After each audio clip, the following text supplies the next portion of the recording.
All right, so this right here is Project Tramp Stamp. She's a 1977 DATSUN 280Z 5-speed fuel injected car. Now this right here is my Patina Build, and I got this car about 3-4 years ago from a guy named, well, name should remain anonymous. So anyway, he had a friend who was supposed to disassemble the car for a repaint, and halfway through the teardown process, friend got arrested for DUI when he got out of jail. Never came back to finish the job, never brought back the parts. So car sat outside for about 10 years and rusted, patina, pretty much.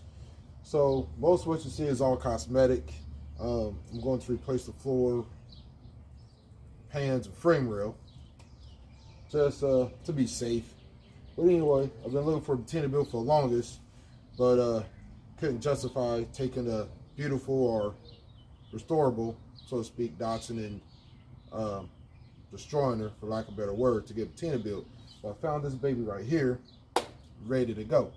So we're going to go through her.